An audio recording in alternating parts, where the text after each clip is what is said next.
Mad Knicks here giving you a recap of tonight's game. Let's just get right into it, man. I ain't gonna waste y'all time. Tonight's game was a battle. Like, this was an old-fashioned battle. The first half was highly offensive, not really much defense on both sides. I mean, you could say that, and then also it was just elite shot making. That was just shot making at its best from both sides. And then the second half started to get real grimy and dirty. Really mainly with us, man. Our defensive intensity kicked up. So let's get right into it. First quarter, Diawara, man. I mean, early. 2 buckets.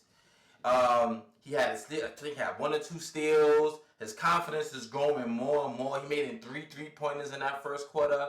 I mean, like, he's playing with such confidence. Like, I mean, I've seen on Knicks Twitter the whole Tibbs versus Mike Brown, what Tibbs would have did, what Mike Brown is doing now, and that back and forth. And I don't engage in none of that, man, because I like Tibbs, and there was some good with Tibbs being rigid about the lineups in some sense. But there was a lot more that didn't work in our favor, mainly in the playoffs, man. That's when it really hurt us. But I kind of agree with Tibbs' method. That's how my coaches were. You have to earn your minutes. That's fair. But nevertheless, but what Mike Brown is doing for Diawara and the young guys, that is helping as well. You can't deny that.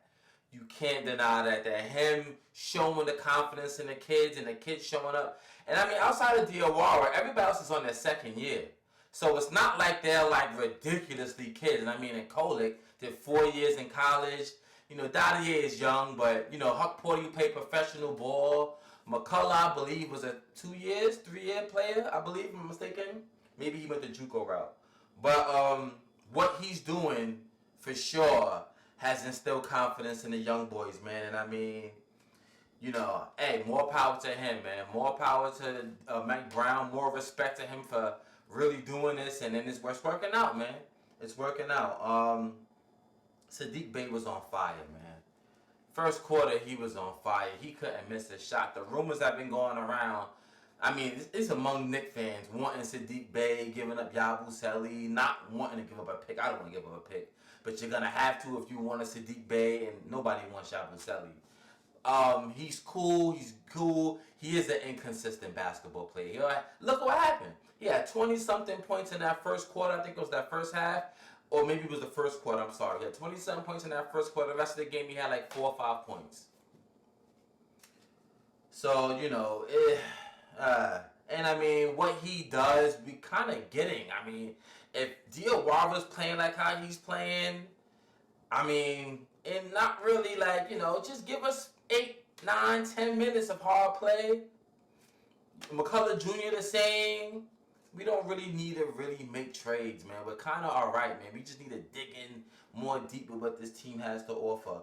Yabusele, good and bad minutes from Yabusele, man. He'll make in a 3, then he'll cause a turnover, and then he'll make in a 3, but then he'll get blown by. I mean, I got it in my later notes, but Yabusele is a klutz, man. He just got to call it what it is a klutz, man. If he's not making a 3-point shot, he is pointless out there. I mean, he is so pointless out there. Like, he's not going to grab your rebounds. He can barely get off the ground. He's slapping the ball. He can't even grab a board. Like, it's like, it seems like he don't got no lift, and I thought he was fat. He's not fat. I seen pictures.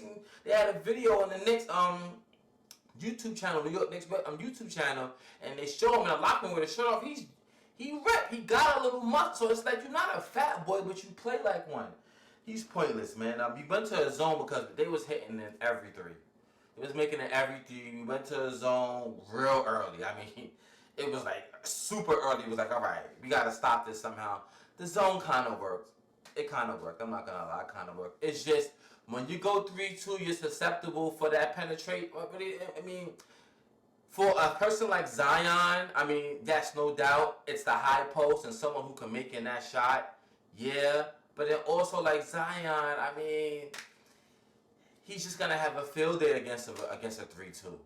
But you had to stop the 3-point shot. So we went to a 3-2 zone and it worked, but then Zion started to score a little bit more. Layup after layup. I ain't gonna lie, you really don't matter what zone. You could have went to a 2-3 zone. I don't think it would have stopped Zion. Like, he's just, when Zion is right, he is spectacular, man. He is.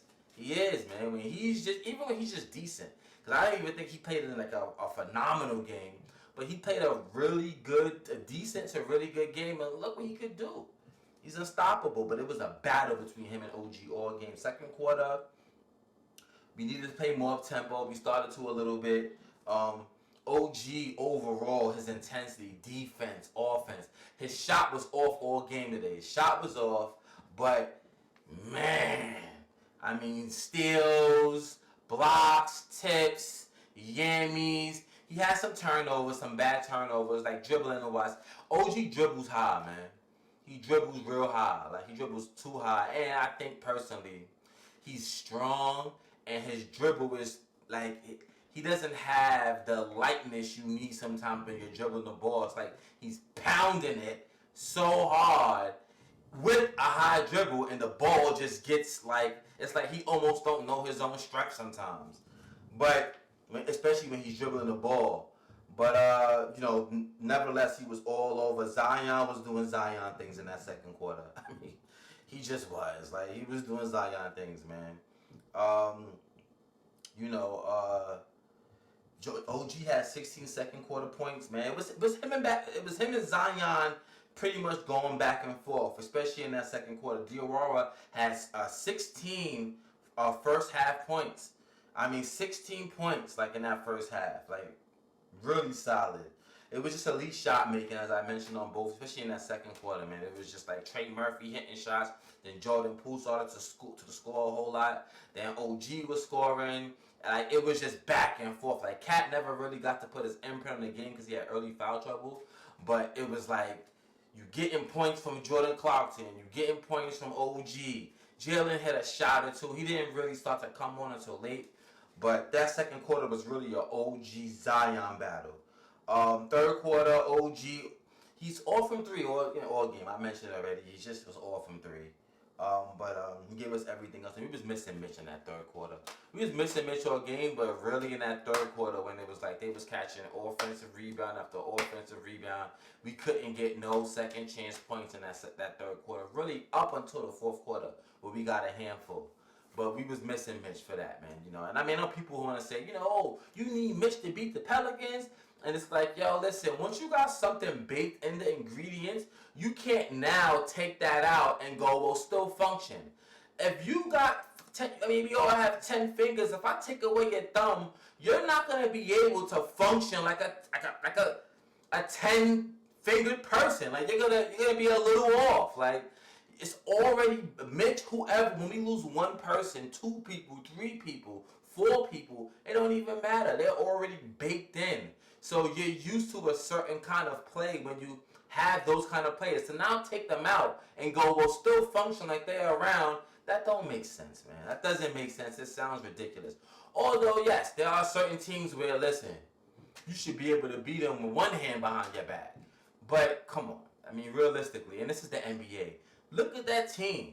They got Zion, Jordan Poole, Trey Murphy who could score. I like my guy Hawkins. I always like Jordan Hawkins. I know he probably just not going crazy, but I like him as a player.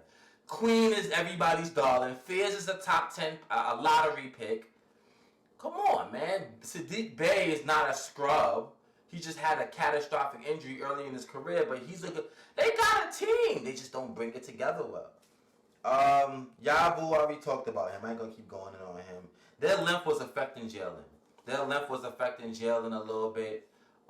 So length doesn't really affect Jalen at all. But theirs in those first 3 quarters was. But in the fourth quarter, Jalen shook that off, and Jalen was Jalen in that fourth quarter. We fought back, man. OG was everywhere. He was guarding Queen, Zion. He guarded a point guard. They didn't even play Fizz in that second half that much. I mean, like, OG was guarding everybody. He was everywhere. He was phenomenal. Like, Jalen Brunson came on late for sure. Deuce McBride had a big 3 and some big free throws to close out the game. We fought back. Outside of our defense being cheese all game, and it really was, and we do terrible. We have terrible habits defensively that I hate. Of course, all that we know, we don't defend the three well, and it's because of the philosophy, man. We want to clam in and we want to, build a wall up in the paint. So you're gonna give up threes sometimes, but even outside of that, we just don't do a great job closing out sometimes, especially for the first 3 quarters. But we'll ratchet it up in the fourth quarter, but throughout the game, we do a terrible job closing on 3-point shots. I mean, I saw a play that had me so mad. Cat and Jalen Brunson was trapping somebody. I forget who, was it Fears? It might have been Fears, and it's like, he just finds his way through, and it was like, yo, my coach, I could just hear one of my coaches screaming in the back of my brain, like, toe to toe. How do you let him break your trap? There's no, like, and it's like, I understand now. How is that possible? Like, but we just have some bad habits defensively, small things, but they add up sometimes. And when you play against these really good teams, I mean, you kind of can't have one small mishap. So we really fought back. This was a fight. This was a battle. It's a good win. It's on the road. It's a road game. It's going to be tough, man. They played hard. They didn't play bad at all. I mean, they're a young team, but then they played hard. So, I mean, people going to want to shun it and go, what's the Pelicans? Look at their record. They're a good team, man. They're a good team. Their record is just what it is. Zion deals with injuries. They just fired their coach fairly recently. It is what it is, man. Like, but it was a good win. Like, comment, subscribe. Let me know if my assessments is off. Let me know if I'm bugging. And we up out of here, man.